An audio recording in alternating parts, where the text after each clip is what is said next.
Hello good people and welcome back. So in this video what we're going to do is wrap up our discussion of our introductory discussion of derivatives, and we've talked about futures forward in the previous video.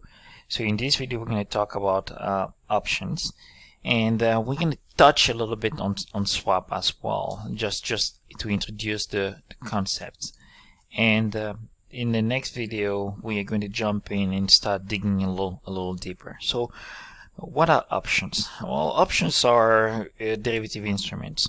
What options do, depending on the type of option, is that if they give you the right to something, in this case we have two types of option.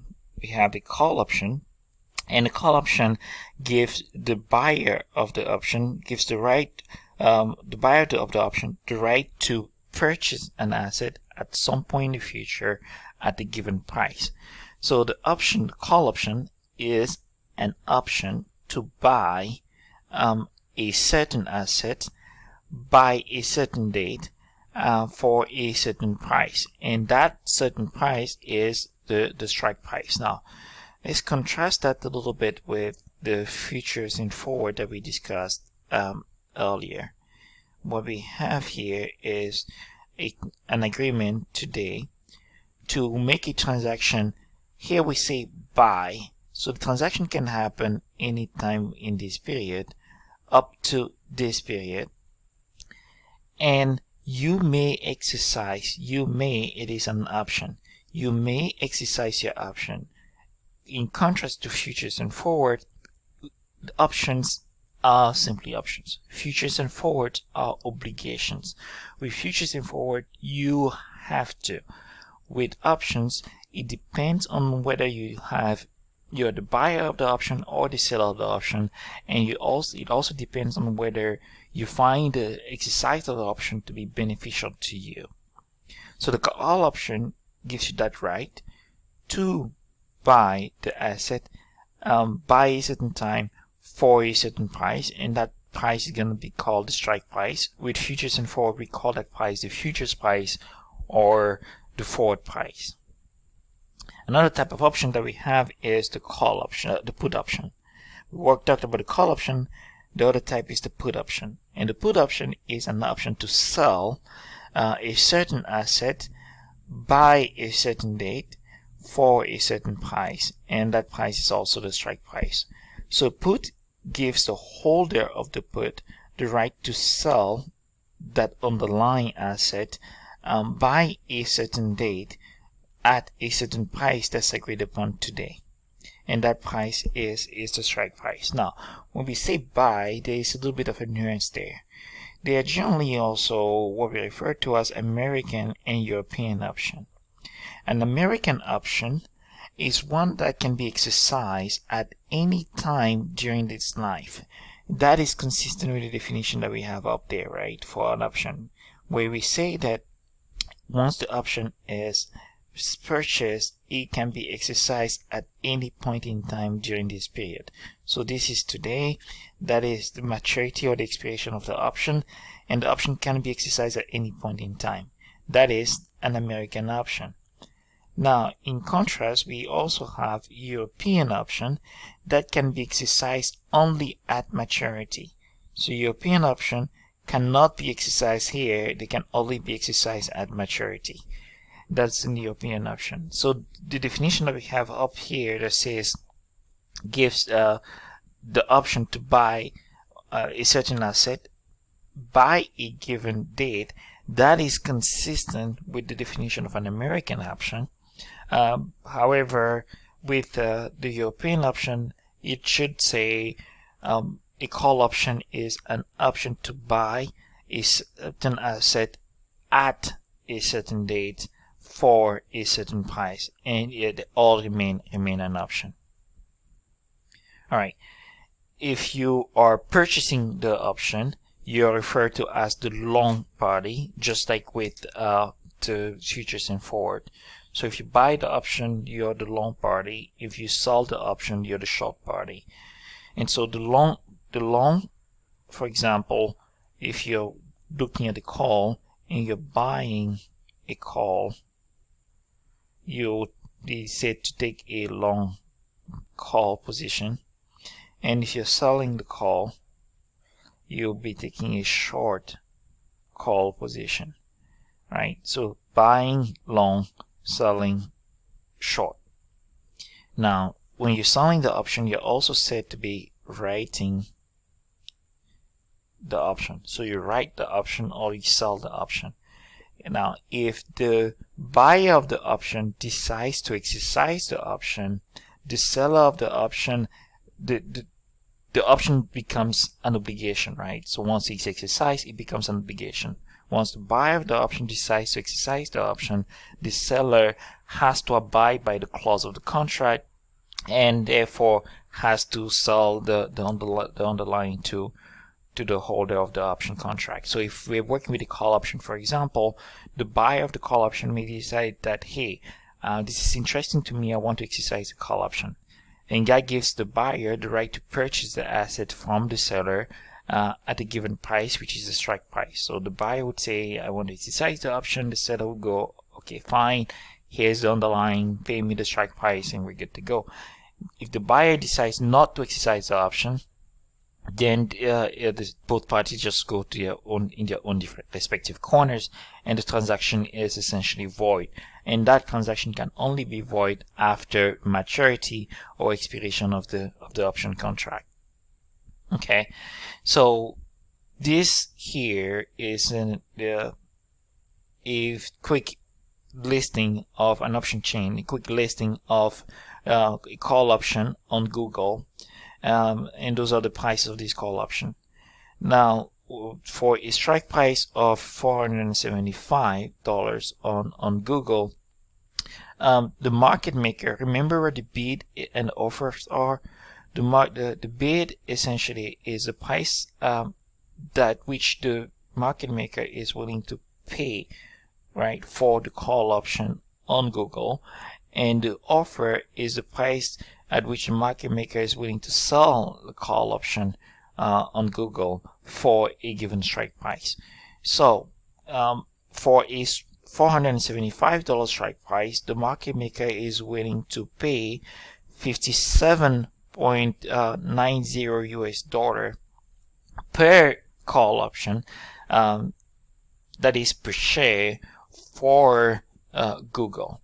And the market maker is also willing to sell a call option for $61.80 for a strike price of $475 on Google. And that is going to be with the expiration of maturity in June. Let's say we are in May, and so with June maturity, these are the call option prices. Now, call options that are trading on exchanges are very standardized, and so they are 100 option, 100 underlying, or 100 shares of the underlying per option contract, which means in this case that if you were to buy a June, if you were to buy a 525 June call option, you would be paying a 17.30, right? A 525 strike price June option call option contract would be selling at the offer, so it would be selling at $17 per share. So that's going to be $17.30 per share times 800 shares, which is the size of a call option contract.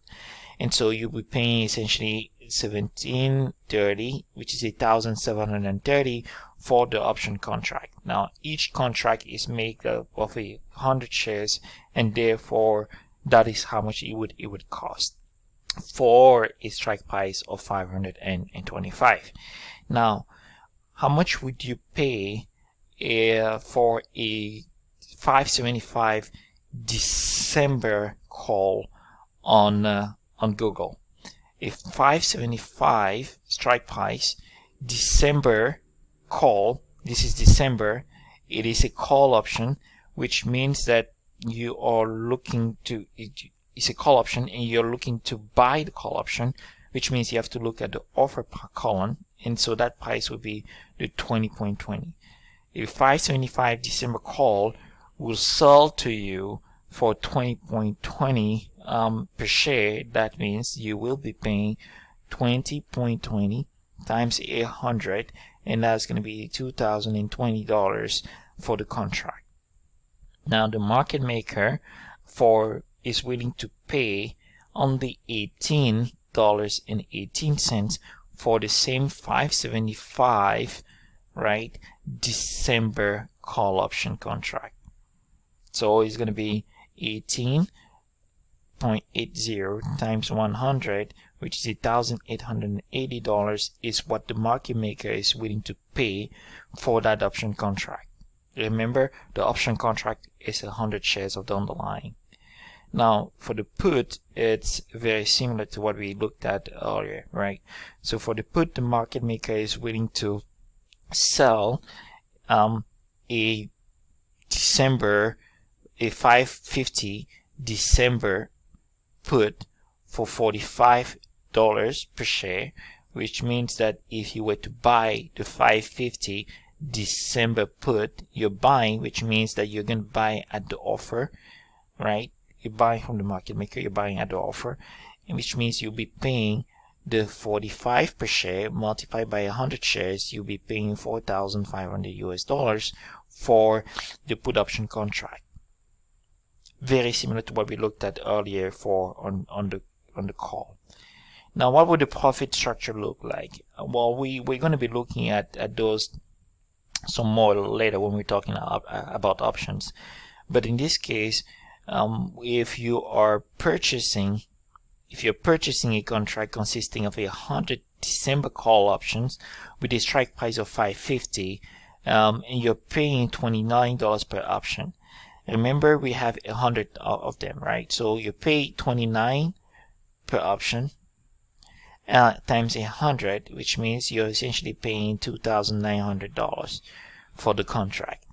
And so the $2,900 is an expense because you're purchasing the contract. You're buying the right to exercise the option by December, should you want to, at the price of $550 per share, and the contract guarantees the sale of 100 shares should you want to exercise the option. And so you'll be paying that, which means that you'll be spending here, that's why it's negative here, you'll be spending $2,900. Now, remember, these profits are in thousand, right? So you'll be paying 2.9 essentially. That's going to be 2.9 times 3,000, that's 2,900 US dollars that you're paying for it. Now, it is a call option contract, and the strike price is at 550. So, what does a call option contract allows you to do? It gives you the right to buy. Now, at this point here, the call option contract says you should buy at 550. However, the current market value is 200. Why would you pay 550 for something that you can pay for $200? So you're not going to exercise the option contract there, right? So you will still be losing the $2,900 that you spent. So instead of exercising the option and purchasing the security for 550, you will let it go. Now, you would only exercise the option if the value of the underlying exceeds the 550. So if the value of the security goes above the 550, then it becomes interesting. Then you can purchase the option, the security for 550 at the strike price and turn around and sell it at the price that's higher. And so at this point here, we had 400, so 500 is going to be somewhere in the middle here. 500 is going to be somewhere in the middle here. And 550 is going to be somewhere here. So at 550, we are at a position where we may be able to exercise the option. If the price stays there, it doesn't matter if we exercise the option or not, right? So that's irrelevant for us. Now, if the price exceeds the 550, now it becomes interesting. We start recovering the amount of money that we paid for the option contract. We start recovering it all the way until we break even, and we break even around here. Once we pass the break-even point, we start making a profit, and that profit is that curve that we have here. And so that is the pair diagram for an call option contract. And so we're going to dip a little deeper into this in the next few videos. Now, a similar diagram for a put is going to look something like this. Let's say you are selling this time a contract consisting of 100 September put option with a strike price of $525, and you're selling those for $22.40 per option. Now remember that the contract is for 100 shares, so you're 2240 multiplied by 100, that gives you $2,240. That is what you would receive. You receive that because you're selling the option contract, right?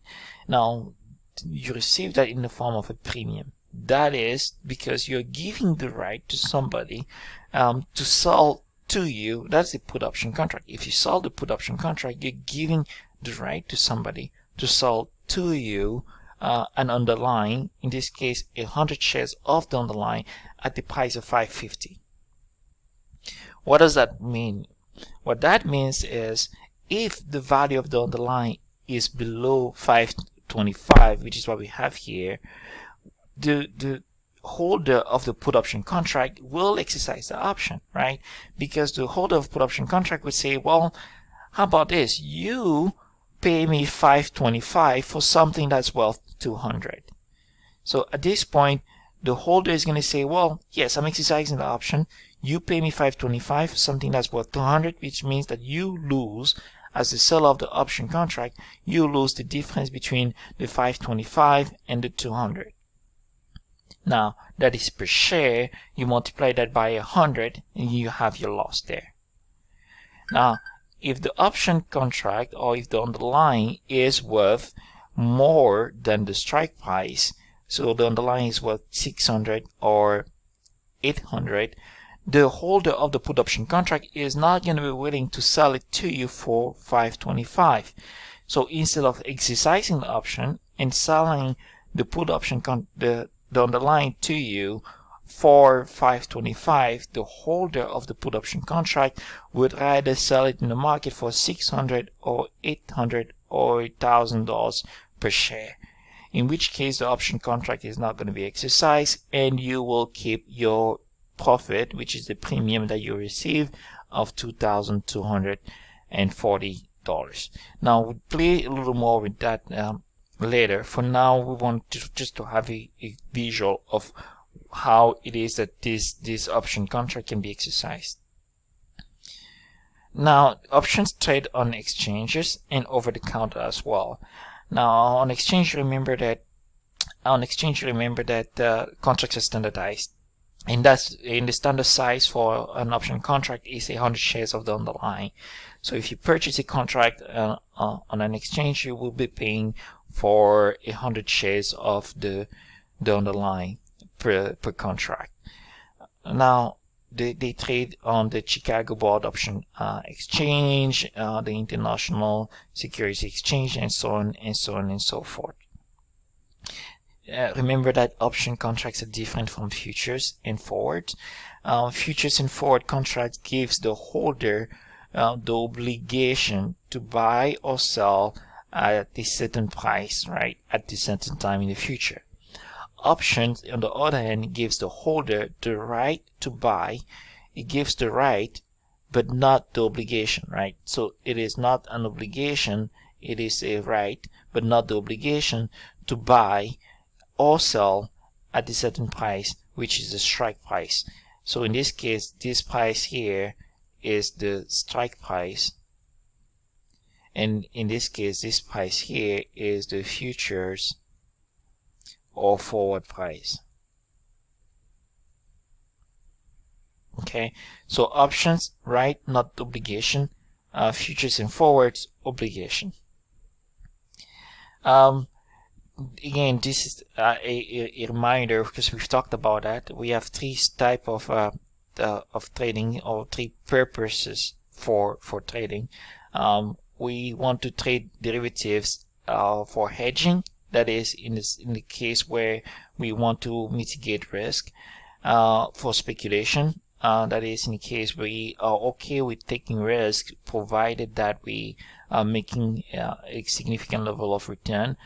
The difference between the hedgers and the speculators is the hedger actually have some interest in the underlying asset, whereas the speculator has no interest in the underlying asset. And then we have arbitrageurs, whereas arbitrageurs are interested in finding mispricing and making risk-free profit. So arbitrageurs are different from speculators in that arbitrageurs aim at risk-free profit, whereas speculators are okay with taking risk, provided that the return compensates them for the level of risk that they are taking.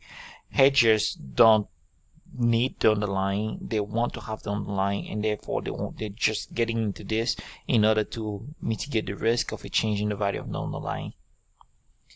Now, hedge funds trade derivatives for all three purposes. They serve as speculators, arbitrageurs, and hedgers, hedging the risk of their portfolio, speculating on the direction of the investment, or arbitraging mispricing that they're able to observe or identify. When a trader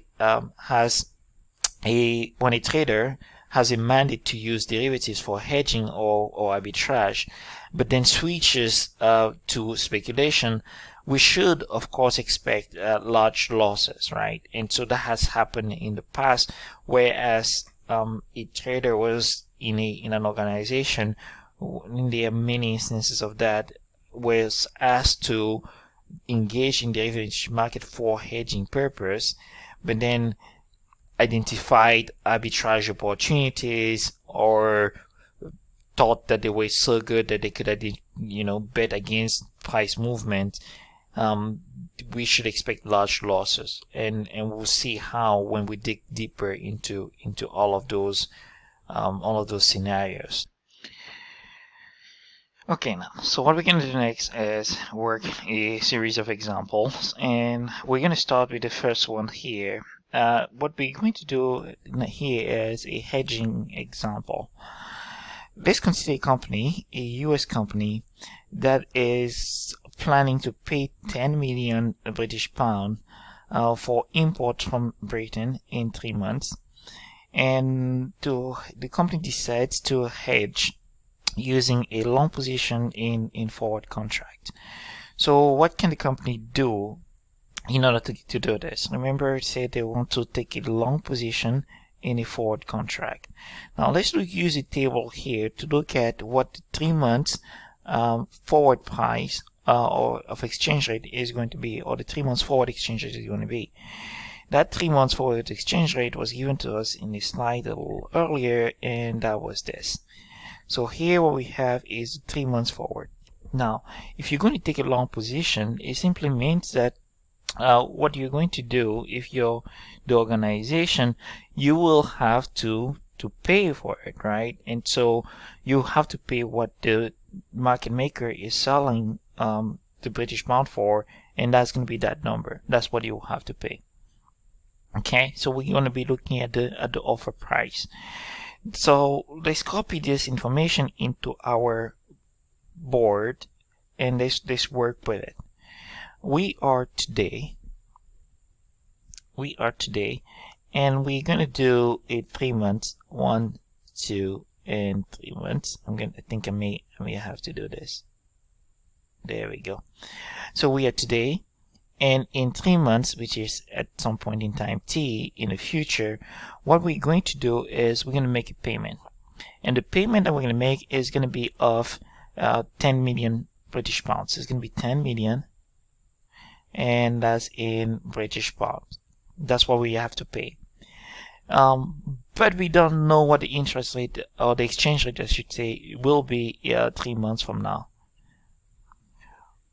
Right? We don't know what the exchange rate is going to be. So the problem now that we have is, what if interest rates change? Well, if interest rates change, we're essentially in trouble, right? We may pay way too much, or we may pay way too little. And so we want to lock in today the exchange rate at which we will be making this payment. And that exchange rate, according to what the market maker has here is going to be, if we wanted to do that in 3 months, is going to be 1.5742 US dollar per British pound. And so this is what we're going to do. We're going to go back to our table here, and we're going to say, well, if we hedge that position, what we're going to do is we're going to enter into a long forward that is going to lock in the interest rate, or I'm sorry, the exchange rate at 1.5742. That is, remember, USD per British pound. That's what we are locking ourselves into. What that means for us, because we are hedging, so the hedger will pay essentially the 10 million, right, and multiply that by 1.5742. So the hedger would ultimately get to pay 15.74 million, and he's going to be paying 15.74 million USD. Okay, so that is what the hedger is going to have to pay. Lock in the interest rate to convert the $15.47 million into British pound and satisfy that requirement. Now remember, we're working with a US investor or US company that is going to be paying for an import from Great Britain. So the US company works with US dollars, and so that is how much they will have to pay in order to acquire the 10 million British pounds and then satisfy the payment that they have.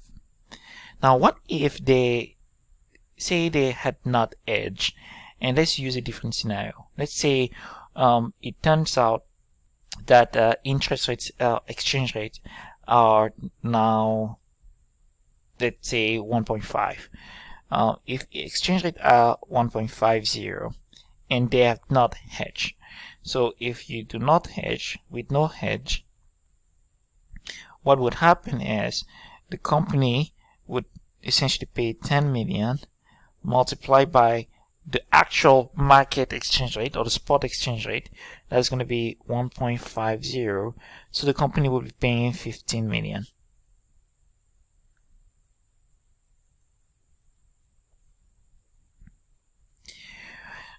Now, in this scenario that we have here, the company is paying way too much by locking the organization into this forward contract, right? So we're paying way too much. Now, what if, another scenario, the exchange rate is rather a little higher than that, and the exchange rate turns out to be, we're going to use an example where the exchange rate is, say, perhaps let's use 1.7. Now, the forward exchange rate that we chose was 1.5742. That is what we've locked ourselves in. So if exchange rate is lower than what we anticipated, we essentially are paying a little too much. Now what if exchange rate is higher? So the second option with no hedge says the exchange rate, or the spot exchange rate 3 months from today, is at 1.70.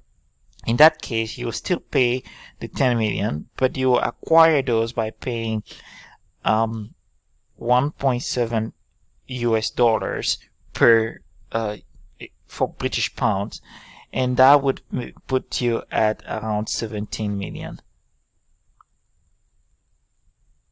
USD. And so what we see here is that in the first scenario here, we have a hedge. So it doesn't matter what happens with spot exchange rate. The position is locked in. We have this payment that we are making at $15.74 million. Now,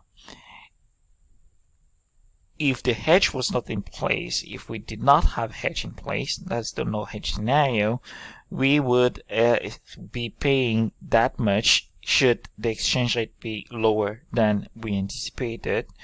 and we would be paying more should the exchange rate be higher than we anticipated. Ultimately, for an investor or for a corporation like this, the goal is not to make the extra money or to save the extra money here. The goal is rather to have certainty on what that future payment is going to be, have certainty on what that future exchange rate is going to be in order to reduce the risk. And so for risk management purposes, this is good enough for the organization.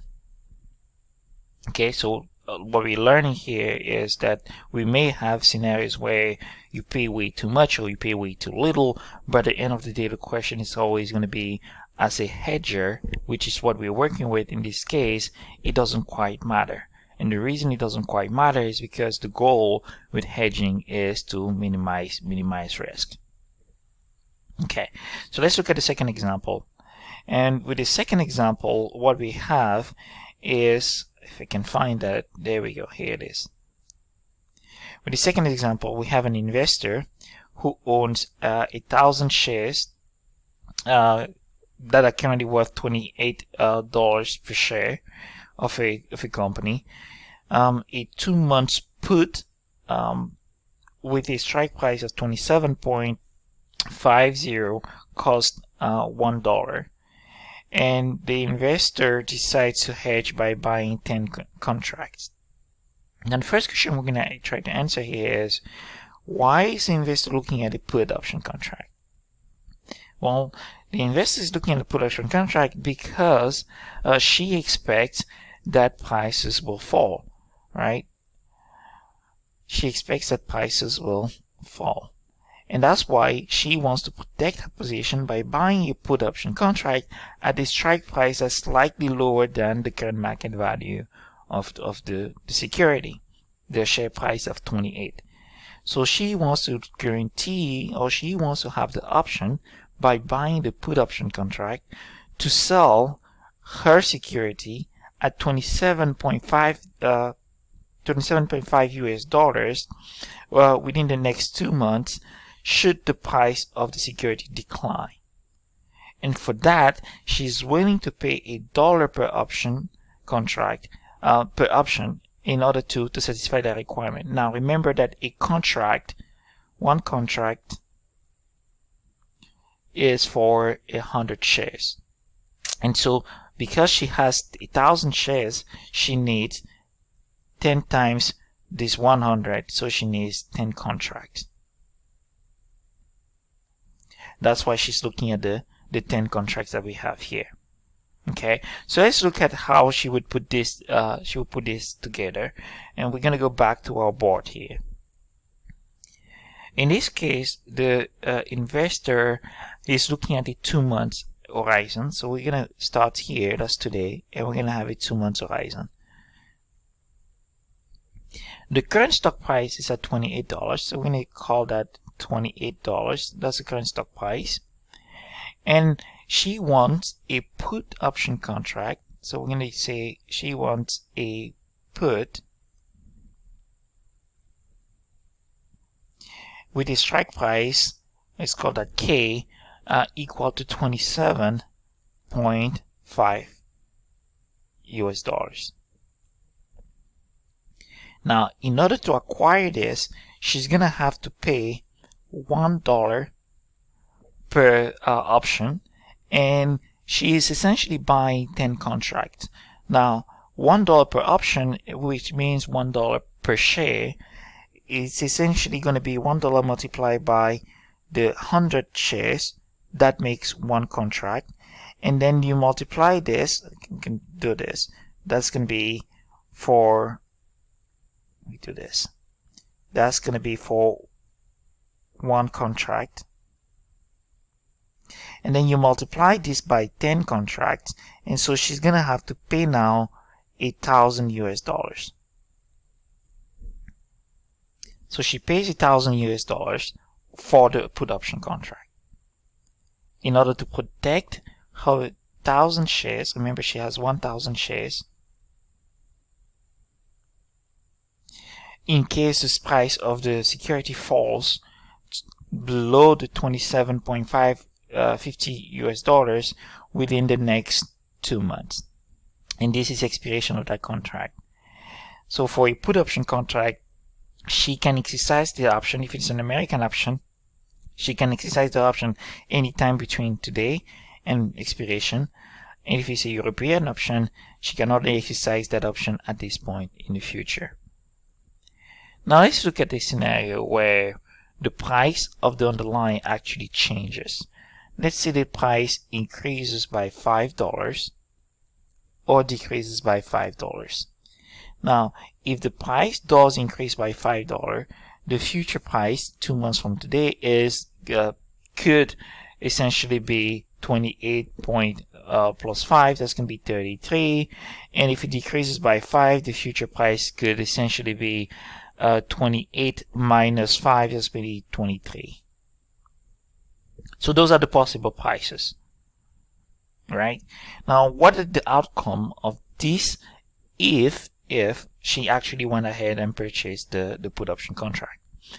Now, if she purchases the put option contract and the price of the security increases, that means the price of security doesn't quite fall and it increases, would she exercise the option? Remember, she has the right but not the obligation. Well, it wouldn't make sense for this investor to actually sell for 27.5, right, when she can turn around and sell it, or when she could easily sell it in the market at $33. So why would you do 27 when you could sell at 33? That doesn't add up, right? So she wouldn't exercise that option. So the option is not going to be exercised. We can forget about that scenario. Now, what if the price actually decreases? Because that's why she purchases the put option. The put option gives her the right to sell the securities at a given price at some point in the future. Now, if the price of the security decreases to 25, she may be able to sell it for 27 because that's a put option contract. So in this case, if the price of the security drops to 23, what she could do is she could exercise the option. With the exercise of the option, she would be selling at 27.50. What does that mean? She has 1,000 shares, so she will be getting 1,000 multiplied by the 27.5. That's going to be $27,500 US. That's what she would get. Now, remember that she spent the $100 here in order to purchase the option contract. Now you subtract the $100 that she spent, the $1,000 that she spent, and you're going to have $26,500 US. That's going to be what she gives out of this transaction. Now, if she were not to exercise the option, she would be selling for 23 multiplied by 8,000. She will be selling for 23,000. That is, if she had not decided to purchase the put option contract. So in this case, she's hedging by purchasing the put option contract, and she minimizes the risk that if the security prices fall to $23, she'll have to sell at 23. In which case, she'll be losing about, what is it, 3,000 here, or 3,500 there. Alright, so that's it for hedging with a put option contract. So we talked about hedging with a forward. That's going to be that example here. And here we work with hedging with the put. In the next example, what we're going to do is we're going to work with hedging the speculation example. Now, the graph that we have here between those slides, the graph that we have there is simply a representation of the output that we have with hedging versus no hedging. Okay, so in the no hedging scenario, which was this scenario here, the no hedging scenario, you are losing. It's a straight line, right? You just exactly what you're losing. Out of the 28,000 that you could have gotten, you're only getting 23,000. So you're losing quite a bit, and so that relationship is linear. Now, if you're hedged, the loss gets capped. The loss gets capped because you're only losing the difference between $28 per share minus the 27.5, and that gives you your difference there, which is $0.5 or 50 cents. And in addition to the 50 cents, you're paying a little bit per share. So you're paying $1 per share per the option. So you're losing a maximum of $1.5 per share. In this case, you're losing $5 per share. And this is what we have here. The hedge position is capped. The loss is capped in that you're still making your $26,500, right? But then the upside is linear. For the no hedging, everything's linear, right? You're losing all that you can given the price of the security. Now the gap that you see between these two lines simply refers to the price that you pay, so that's the option premium.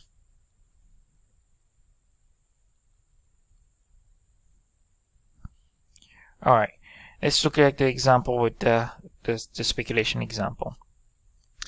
Now in this example, with respect to speculation, what we have is an investor who has $2,000 to invest and feels that, remember, the investor feels that the stock price will increase over the next 2 months. The current price of the stock is at $20 per share, and the 2 months call option with a strike price of $22.5 US dollars is at $1. Now remember, one option contract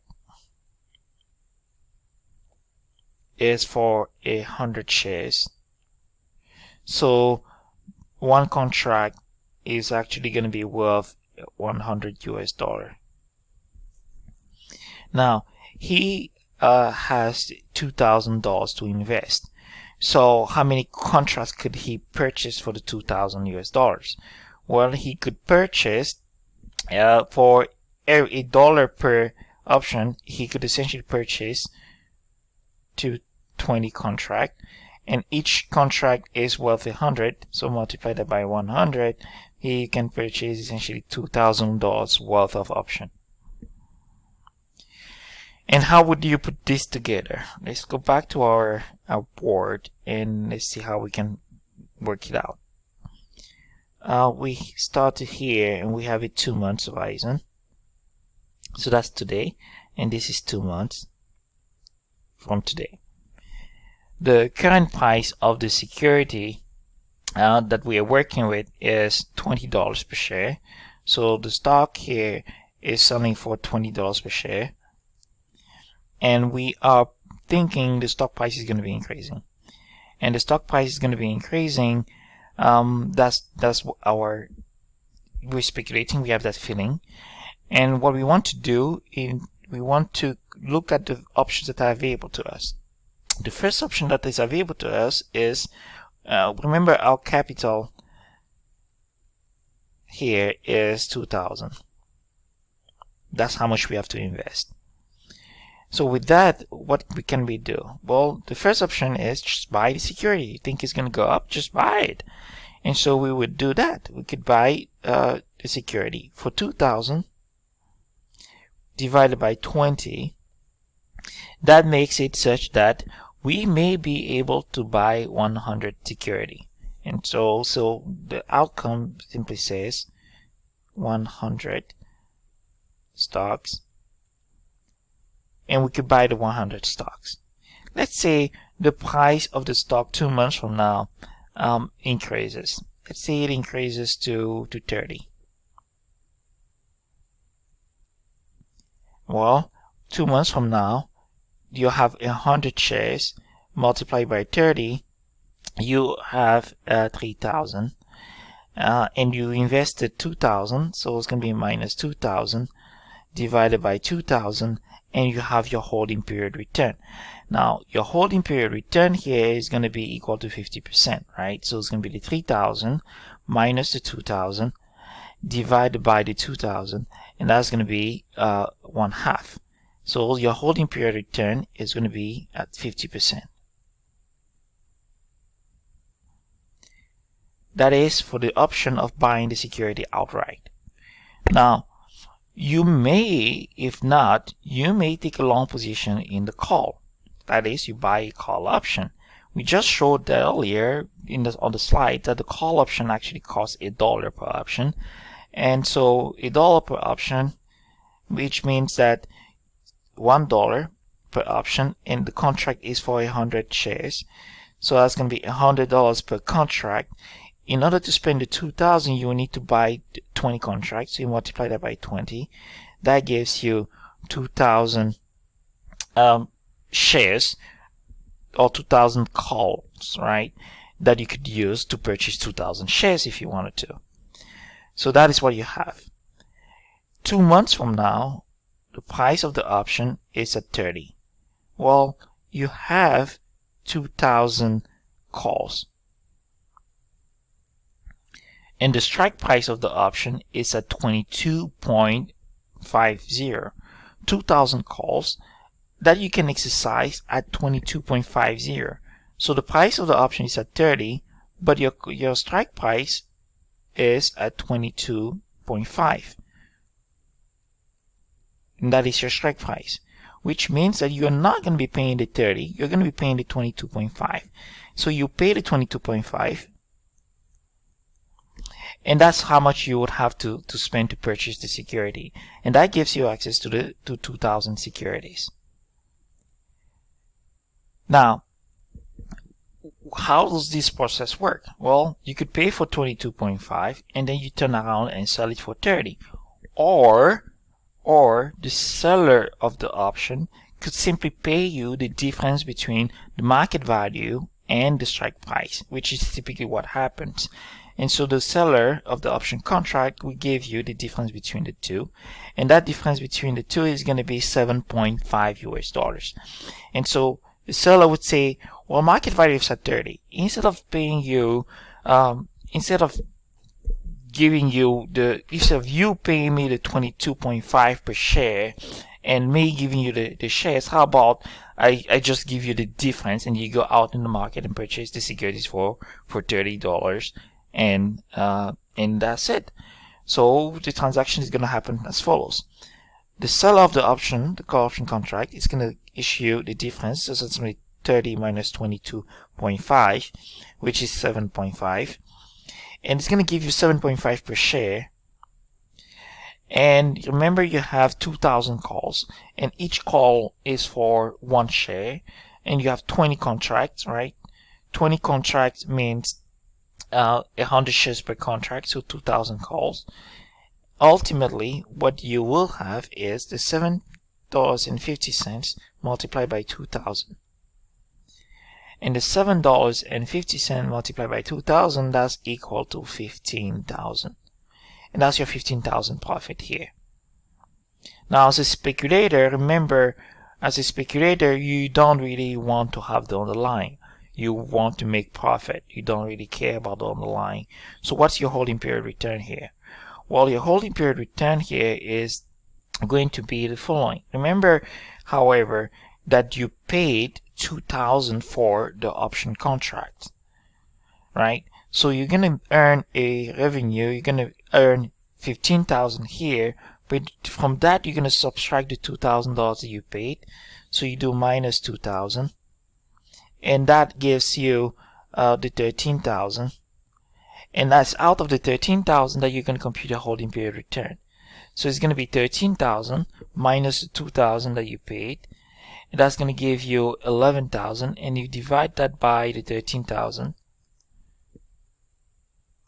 And that's going to give you about 84% return on your investment. Okay. So that is how you would, a speculator would try to take advantage of derivatives market to make some extra income. All right, now let's look at another example here, and the example that we're going to work with is arbitrage. Just working with an arbitrage example. With the arbitrage example that we have here, all we have is a stock that is quoted at $100, 100 British pound in London, and it's also quoted at 152 US dollars in New York. And the current exchange rate between the US and dollars and the British pound is 1.55. That is 1.55 US dollars per British pound. And the question is there an arbitrage opportunity here? Well, the answer is we don't quite know. Well, let's look at that. Well, the arbitrage opportunity simply refers to, is there an opportunity to earn a risk-free profit? How do we identify the risk-free profit here? Well, it is the same security that we're working with. So that security, those two prices should equal each other, right? If they're not equal to each other, what we could do is we could buy at the cheapest location and turn around and sell it at the most expensive location, and therefore we would be making a risk-free profit. Now, if they're equal to each other, that doesn't exist, right? And that's the scenario that we want to see. We want to see if, when converting the 152 US dollars into British pound, we get exactly 100 British pound. And that's the question that we have. Or, when converting the 100 British pound into US dollars, we get exactly 152. So let's do that. 100 British pound multiplied by the 1.55 makes it equal to 155 US dollars. So the 100 British pound is really equal to 155 US dollars. However, the stock is trading for 152 US dollars. What does that mean? It means that the stock is apparently cheaper on the New York Stock Exchange, and is more expensive in London. So what we could do in this scenario is simply purchase it in New York and turn around and sell it in London. And by doing that, we would be earning a risk-free profit. And that risk-free profit would be the difference between these two prices, the 152 and the 155, which is $3 per share. So the arbitrage here would be buy at 152 in New York, and then sell it at 100 British pound in London. So buy at 152 US dollars in New York, sell it at 100 British pound in London, and then convert that 100 British pound back into US dollars. You're getting 155 US dollars. Now, minus your initial investment, which was 152 minus 152, you're essentially making $3 USD per share. And that is the arbitrage that you would be putting in place for this in this scenario. Next, we're going to look at another example of a couple of other examples of arbitrage. And in this example of arbitrage, what we're working with is gold, arbitraging with commodities. And this example is actually very interesting. Well, what we have in this scenario is suppose that the spot price of gold is at 1,100 US dollars per ounce. Now, the quoted 1-year futures price of gold is at 1,200. What does that mean for us? We're going to go back to our board here very quick. What that simply means is today, this is today, and that's 1 year from today. Today, 1 ounce of gold is equal to 1,100 US dollars. 1 year from today, if the agreement is made today, the price of gold would be at 8,200 US dollars. That is the future price of gold in 1 year. And we're also told that the interest rate here, the 1 year interest rate, it's at 2% per year, and there's no storage cost for gold. And the question is there an arbitrage opportunity? Well, let's see. What we have here is a futures price that's given to us at 1,200. We have a spot price, and we also have an interest rate that's given to us, the borrowing cost, at 2%. And how could we take advantage of this? Well, the way we could take advantage of this is by setting up a transaction that guarantees that we could either buy gold in the future or sell gold in the future, depending on whether we believe that gold is going to be too expensive or too cheap. So if the gold is too cheap, what we want to do, we want to be purchasing it in the future. And so in order to purchase it in the future, what we want to do is we want to take a long forward or long futures position. If we want rather think the gold is going to be too expensive, we really want to sell it in the future. And in order to sell it in the future, what we're going to do is we're going to take a short futures position. Now, what we can do here is compare the 1,200 and the future value of the 1,100 at the borrowing cost of 2%, and then see what the difference is.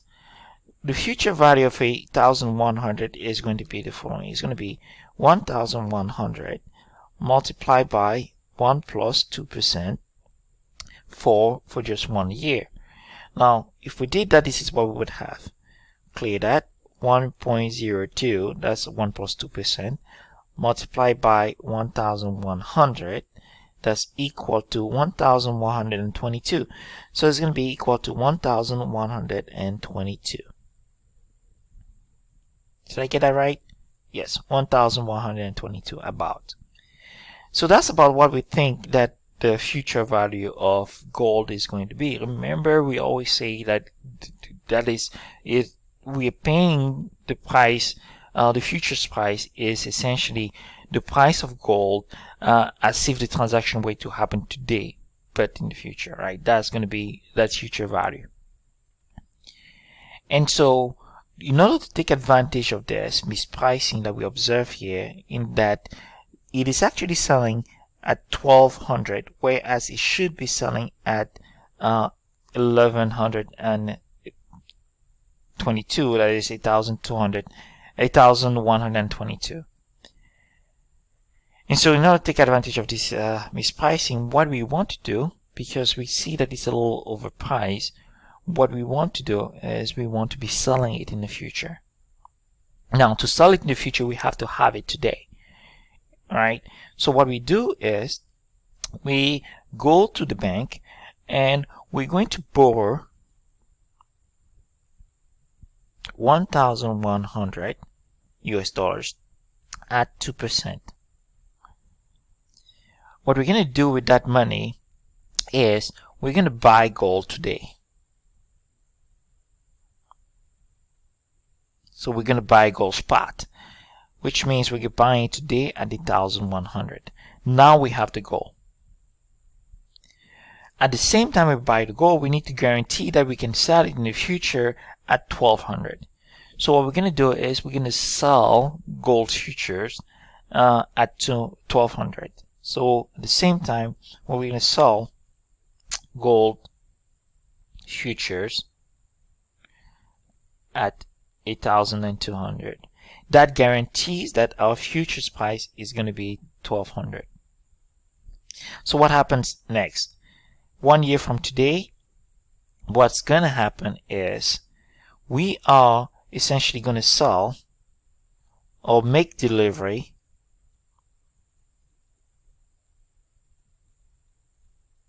of the gold, which means we are receiving 1,200 for the gold, remember we have the gold because we bought it early on, right? So we bought the gold 1 year from today. We make delivery of the gold, which means we're selling it, and we're getting $1,200 for it. Now, how did we get the gold? We borrowed money at 2%, and the future value of that is going to be 1,122. So we pay back the loan plus interest. That's going to be minus 1,122, and the difference is essentially our share profit. And so that difference is going to be minus plus 1,200. That difference is going to be $78. And so that is at $78.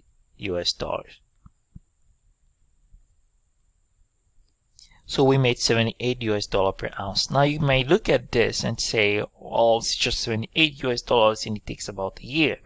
Well, imagine a scenario where you have 1,000 ounces that you are essentially doing this on, and that makes it $78,000 US dollars for profit during the year. So that's pretty good deal, and it happens quite a bit out there, depending on the ability of the arbitrageurs to find these kind of risk-free opportunities. Remember, arbitrageurs look for risk-free profits. Okay, let's look at another example. And in this example, we have a spot price of gold that has not changed. It's still at 1,100. But at this time, the futures price is at 8,050. Interest rate is still at 2%. No storage cost of gold, and no income. So we go back to our board and we say that, well, now the price, futures price is not 1,200 anymore, is now 8,050. Well, at 8,050, remember that the future value is still 1122 there. At 8,050, we realize that it is too cheap, right? So what we want to do is we actually want to buy gold in the future. Now, for this to work, we should actually have gold today, right? And so the way we would do is we would essentially borrow the gold. So we would borrow the gold. We want to buy it in the future. We don't quite need it, so we're going to borrow it today, and we're going to sell it spot. So we borrow it today and we sell it spot, and we're going to sell it at the spot market, which is 8,100. Now we have money. Now we have the cash. What do we do with that cash? Well, we're going to invest that cash, 1,100 at 2%, which means that we're going to get 8,122 US dollars for it in the future. We're getting principal plus interest, and that's what that future value is. Now, what do we do with that 1,122? At the same time that we borrowed that we invest the 1,100, what we want to do is we want to enter, because we want to buy gold in the future at 1,050, we enter into a long futures contract at 1,050. So we long futures at 1,050, which means that 1 year from now we're going to pay 1,050 for the gold, and we're going to get it. So, and what do we do with the gold that we get? We're going to return it to whomever it is that we borrowed it from. So we borrowed today, sell it at 8,100, use the money and invest it at 2%, and at the same time we take a long futures to guarantee that we're going to buy gold back at 8,050. 1 year from now we get 1122, and then we, out of the 1122, we pay 8,050. So it's going to be 1122 minus 1050 equal, so we have a $72 profit from this transaction per ounce. Okay, So that is what we would do. That's going to be the opposite of the example that we had earlier. In the first example, what we did is we took a short futures position. In this case, we're taking a long futures position. We want to take a long futures position when we believe that the underlying is going to be cheaper in the future, and so we want to buy it based on the futures price. And we take a short position when we think that there's that mispricing and it's going to be too expensive. So we essentially want to sell it at that point in the futures. Now, so what do we learn from this? From this, we simply learn that the futures price should exactly be equal to the future value of the spot price. And so that's what that mathematical relationship turns out to be. It turns out that the futures price, which is that F here, is nothing else but the future value of the spot price, with the spot price being the S here at the borrowing cost over a period of time T, and that period of time T is equal to the maturity of the futures contract. Now we're going to play some more with this in this series of videos that are coming. But for now, that's the relationship that we have. What we also see here is for the example that we had 1,100, 1 plus 2% for one period, because T is equal to 1. Remember, the problem said 1 year, and so the futures price should be 11 and 22. That's 1,122, which is what we had in our example, where we had that 1,122 up here. Okay, so let's go back to the slide and let's look at the last two examples that we have. Let's say now that we are working with a scenario that's very similar, but for the fact that there is now storage cost. Now, in the previous example, there was no storage cost, but in this one there is. We're working with oil now, so we need to store oil somewhere. Spot price of oil is at 40. Quoted 1 year futures price is at 50.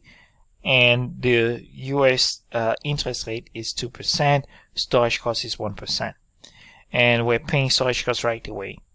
So the way we're going to approach this is very similar to what we had earlier. So we're going to go back to our board and let's see what we have. Still 1 year. So that's today, 1 year. Spot price is at 40. Futures price is at 50. I think that's what we had, right? There we go. Futures price at 50, spot price 40, interest rate 2%, and storage cost 1%. Interest rate equal to 2%. And storage cost, I'm going to call that lowercase c, is equal to 1%. And so what we learned earlier was that the futures price should essentially be equal to the future value of the spot price, right? And so our expectation here is that that futures price should be equal to the future value of the spot price at storage cost, which is the lowercase r here. However, we also at the borrowing cost, which is lowercase r here. However, we also know that the storage cost is included there. We also have to pay storage cost, which is 1% of the value of the underlying. So we're going to add the storage cost here to it. And so the future value in this case would be equal to the 40 multiplied by 1 plus the 2% interest rate plus the 1% storage cost. That gets us $40 multiplied by 1 plus 0.03. And let's pull our financial calculator. 40 multiplied by 1.03, that's equal to 41.2. So we should have to pay 41.2 US dollar for it. However, the futures price is currently trading, or futures contract is currently trading at a futures price of 50. So what does that mean? It means that it is more expensive than it should be. And when it's more expensive than it should be, what do we want to do? We want to sell it. So we should be selling in the future. Now, in order to sell in the future, what we have to do today is we have to have the future, the underlying today, so we can sell it in the future, right? And so we have to have it today, which means that we're going to borrow money and purchase the oil, store it, and then sell it in the future. How do we guarantee that we're going to be selling it at 50? We're going to enter into a short future contract, right? Guarantees that we're going to sell. So one, we're going to borrow at, we're going to borrow $40. So we're going to be borrow $40 at 2%. And we're going to use the 40 to buy oil. So it's going to be to buy oil. Now we have oil, and then we're going to store it. At the same time, what we want to do, we want to enter into a short futures to sell the oil at $50. Now, 1 year from today, what's going to happen? In 1 year, what's going to happen is the following. One, we're going to sell the oil, right? Because it's short futures, we're going to be selling at 50. So we're going to be selling the oil, and we're going to get $50 for it. Now we need to pay back the money that we spent for we need to pay back the money that we borrowed, which is the $40 plus interest, and that money that we borrowed is the $40 plus interest, and that we remember it was 41.2, which means that we are left with $8.8. Now we also have storage cost, and storage cost was 1%, and so storage cost is going to in 1% of the value of the underlying, which is 40. And 1% of 40 is going to be about 4 cents, $0.04. So it's going to be minus 0.04. And our net profit is going to be about $8.76. All right. So that here is the storage cost. And that storage cost is 1% of 40. So here, what this, the 41 here is 40 multiplied by 1 plus 2%, which is the future value of the borrowing, right? That's what we borrowed. We're paying it back. So we sold the oil, we pay back the loan, right? 41.2. What's left, we subtract the storage cost that we had to pay, because remember we stored the oil, we had to pay storage costs, and our profit here is at $8.76. Now finally, we have a last example, I think, and this last example is very similar to the one we just solved, except for the fact that oil price, the futures price, is a little lower in this case. Now in this case, the futures price is lower, so I'm going to leave this example for you to work as a practice. What is what kind of position are you going to be taking in here in order to take advantage of the arbitrage opportunity? Okay. What I want you to think about is, what is the future value of the spot price? And that future value of the spot price has to include borrowing cost and storage cost. So once you find that future value of the spot price, including borrowing cost and storage cost, ask yourself whether that future value is greater or lower than the quoted futures price. Now, always remember, if the future value is higher than the futures price or the quoted futures price, what that means is you could buy it way too cheap, right? And so you could lock yourself into a futures contract, into long futures or long forward at the futures, the quoted futures price, and then take delivery of the underlying sometime in the future. Now in order to take delivery of the online, you have to have something to do with online. So you may want to find somebody today to borrow the underlying from, sell it, invest at the risk free, buy back later, return it. And that would be something similar. Think about it and look at the numbers, and that would be a good practice for you. All right, this wraps up our introduction of the first concept. I will see you in the next video.